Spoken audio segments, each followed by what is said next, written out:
Eu fui babaca por falhar a empresa do meu chefe. Meu chefe tinha um ditado favorito: funcionário bom é funcionário com medo, e durante 2 anos eu fui exatamente isso, com medo. Com medo de perder o emprego, com medo de falar, com medo dele. Ele me fazia ficar até meia-noite sem hora extra. Ele colocava o meu nome em projetos que eu tinha construído do zero e apresentava como se fossem dele. Uma vez, na frente de um cliente importante, ele me chamou de incompetente por um erro que ele mesmo tinha cometido. Eu sorri e engoli. Mas tem uma coisa que ele nunca considerou. Em 3 anos, cuidando dos bastidores da empresa dele, eu aprendi absolutamente tudo. Os contratos superfaturados, os acordos por fora, os e-mails que ele jamais deveria ter me mandado, quando ele me demitiu numa sexta-feira às 17 horas por mensagem, depois de 3 anos, ele achou que estava se livrando de um problema. Ele não sabia que estava criando um. Na segunda-feira seguinte, a empresa dele não existia mais. E eu estava dormindo até tarde pela primeira vez em anos. Para você entender o que aconteceu, precisa entender onde eu estava. A empresa se chamava Vertex Solutions, consultoria de médio porte, umas 40 pessoas, clientes corporativos grandes. No papel, era uma empresa sólida. Na prática, era um castelo construído em cima do trabalho de meia dúzia de pessoas que não dormiam direito faz anos. Eu era o gerente de operações, o que significa, na prática, que eu era o cara que fazia tudo o que o Arthur não sabia fazer, que era quase tudo. Arthur Mendonça tinha 38 anos, um sobrenome famoso no setor e zero experiência real de mercado. O pai dele tinha construído a empresa do zero nos anos 90, com suor e competência. Quando o velho se aposentou, passou o comando para o filho, erro histórico.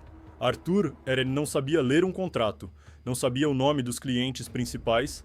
Certa vez, ele entrou em uma reunião com um parceiro internacional e perguntou, em voz alta, sem constrangimento nenhum, qual era o nome da empresa deles. Eu tive que cobrir na hora, inventando que era uma dinâmica de apresentação. O parceiro riu por educação. Eu quase chorei, mas Arthur sabia fazer uma coisa muito bem, aparecer. Ele chegava às 10 da manhã num Porsche novo, sempre um Porsche novo. Entrava batendo o salto no chão como se tivesse chegado para salvar o mundo, ficava 2 horas em reuniões onde só ele falava e sumia antes das 4 da tarde para algum almoço de networking que na verdade era só mais um restaurante caro na conta da empresa. E aí vinha a parte favorita dele, os gritos. Arthur gritava com a recepcionista, gritava com o financeiro, gritava comigo, sempre em público, sempre com plateia, sempre com aquela veia no pescoço saltando como se ele fosse explodir. Uma vez, ele jogou um relatório na minha cara, literalmente jogou as folhas, porque a fonte estava errada. A fonte estava errada. Eu recolhi as folhas do chão sem dizer nada e voltei para a mesa, porque eu precisava do emprego, porque eu achava que aquilo ia melhorar, porque a gente vai acostumando com o que não devia acostumar. Mas o que sustentava Arthur, no final das contas, era uma coisa só. Eu que negociava com os clientes, eu que resolvia as crises às 3 da manhã, eu que cobria os buracos que ele deixava. A empresa funcionava porque eu fazia ela funcionar, e Arthur sabia disso. O que ele não sabia é que isso me dava um poder que ele nunca teve coragem de calcular. Durante 8 meses, eu não tive fim de semana. 8 meses construindo o que seria o maior contrato da história da Vertex, um projeto de reestruturação logística para um grupo varejista com operações em 5 estados. Se fechasse, eram 4 milhões na mesa, recorrentes. A empresa sobreviveria por anos com aquele contrato. Eu fiz tudo, a pesquisa de mercado, o diagnóstico, a proposta técnica, as simulações financeiras.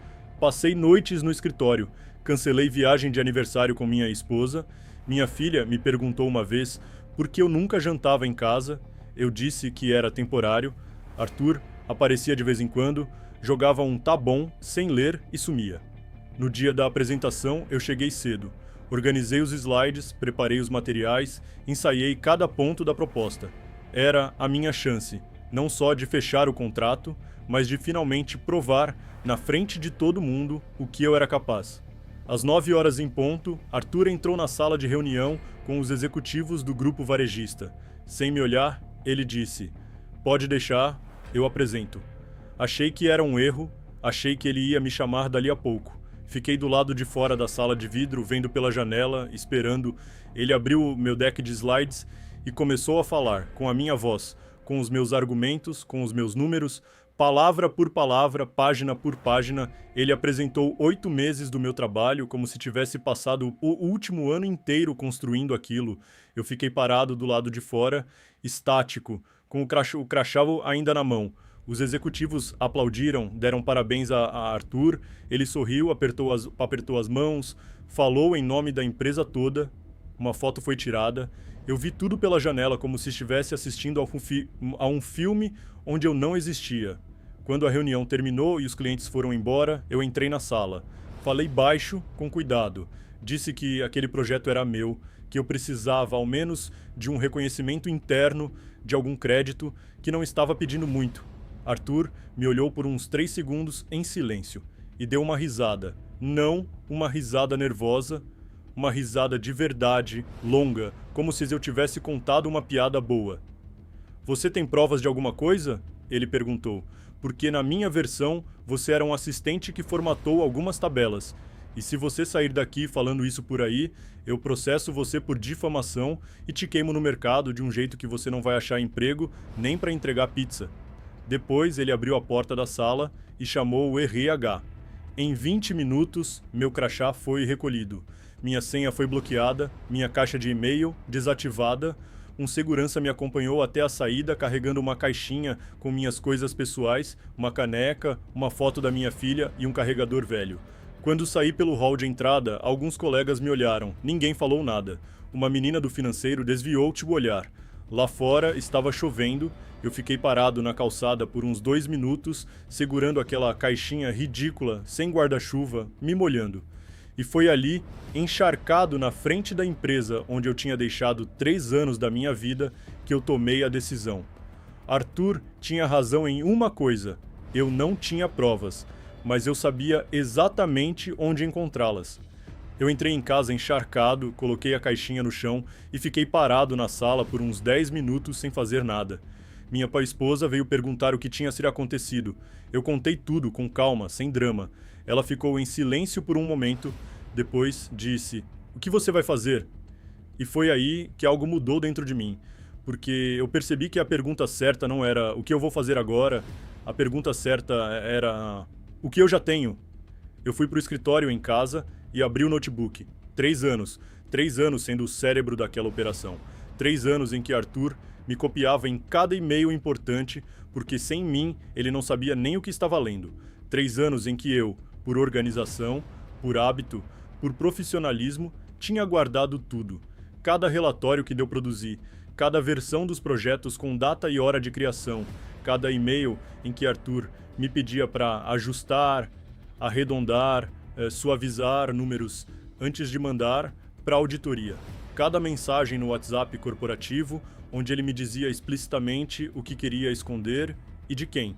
Eu não tinha guardado com a intenção de usar, tinha guardado porque sou bem organizado, mas ali, naquela noite, sentado na frente do notebook, com a caixinha ridícula no chão do corredor, eu entendi que 3 anos de organização tinham se transformado em munição.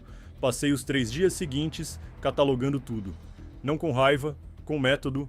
Criei uma pasta, organizei por data, por categoria, por gravidade, notas fiscais com valores que não batiam com os contratos reais, contratos com cláusulas que nunca foram cumpridas, transferências para uma empresa fornecedora que, se você pesquisasse o CNPJ, descobria que tinha o nome da sogra do Arthur como sócia.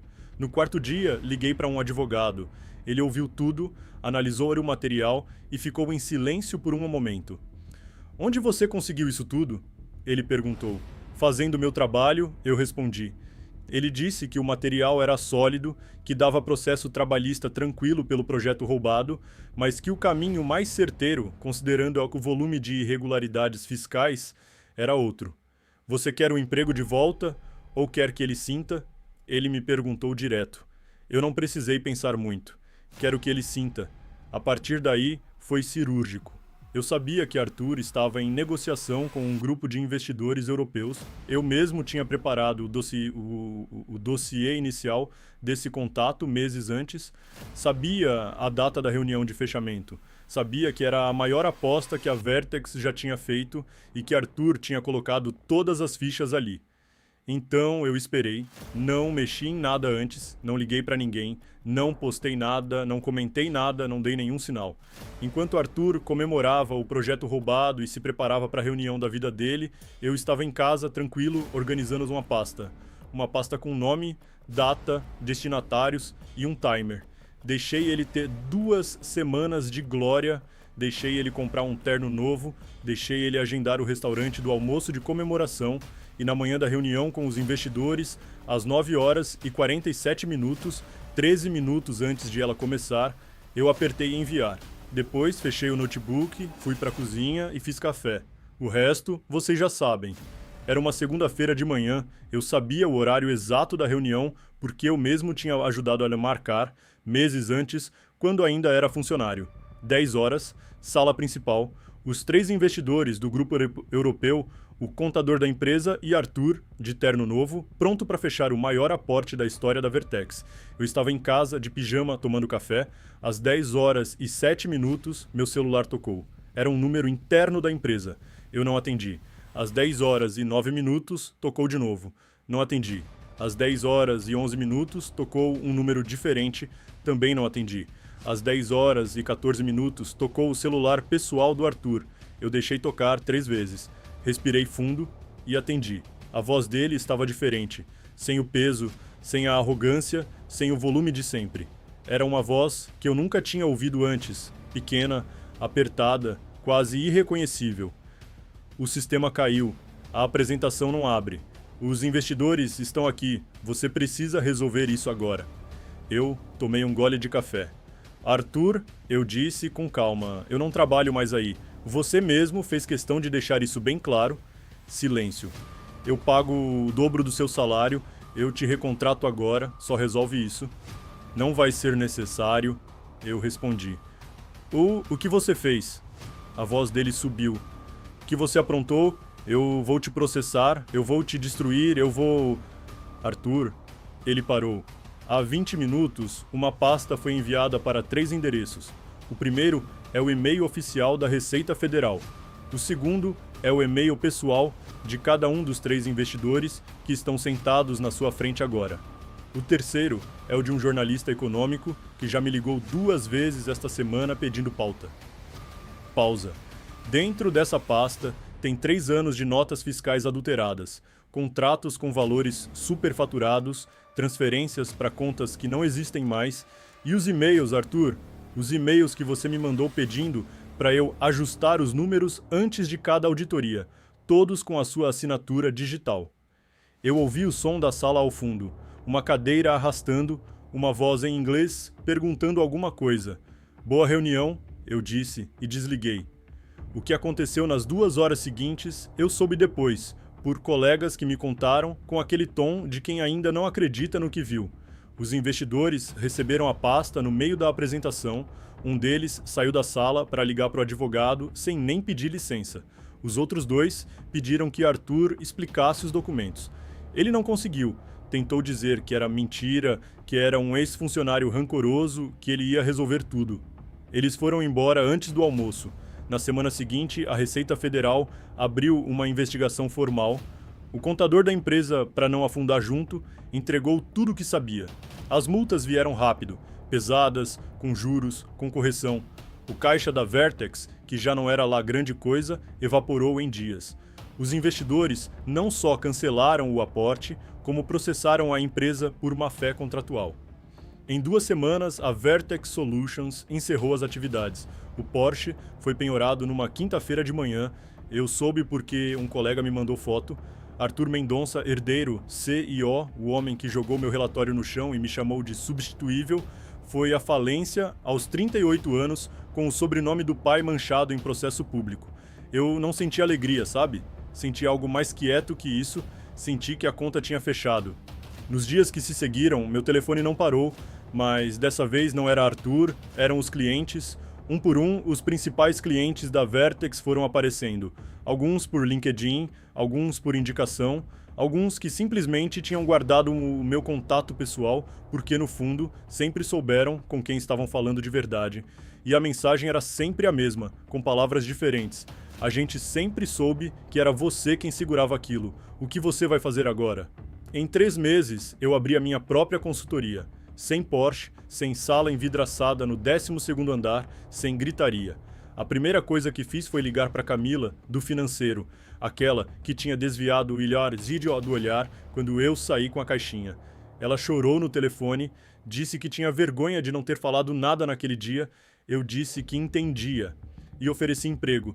Depois liguei para o Rafael, para o Diego, para a Patrícia, um por um, os que tinham aguentado firme por anos e não mereciam ter ficado no naufrágio do Arthur. Hoje, todos eles trabalham comigo. A empresa tem quase 2 anos. Os mesmos clientes que sustentavam a Vertex agora sustentam a gente, com um contrato assinado, com respeito e com a certeza de que quando ligam é com quem resolve que eles falam. Mas tem uma última parte dessa história. Umas 3 semanas atrás, eu estava voltando de uma reunião com um cliente novo. Parei no sinal, numa avenida movimentada do centro. Do lado de fora, na calçada, tinha um homem de colete laranja distribuindo panfletos de uma loja de colchões. Eu olhei 2 vezes antes de ter certeza. Era Arthur, sem o terno, sem o Porsche, sem a veia no pescoço saltando de arrogância. Só um homem cansado, num colete laranja estendendo papel para quem passava, e a maioria não pegava. Ele não me viu. O sinal abriu. Eu continuei. Não buzinei, não abaixei o vidro, não precisava. Algumas contas a vida cobra sozinha, com juros e no tempo dela. Se você chegou até aqui, obrigado por ouvir essa história. Eu conto ela não por raiva, essa já passou faz tempo, mas porque eu sei que tem muita gente por aí aguentando um Arthur na própria vida. E às vezes você precisa lembrar que a situação não é permanente, que competência real não some, que o trabalho verdadeiro sempre encontra o caminho. O karma tarda, mas como vocês viram, ele não falha. Se você acha que o Arthur teve o que mereceu, deixa o like, isso ajuda demais o canal a crescer. Se inscreve para não perder as próximas histórias, porque essa foi só a minha primeira. E comenta-os aqui embaixo. Você já teve um chefe que merecia uma lição dessas? Até a próxima Snorets, uma história.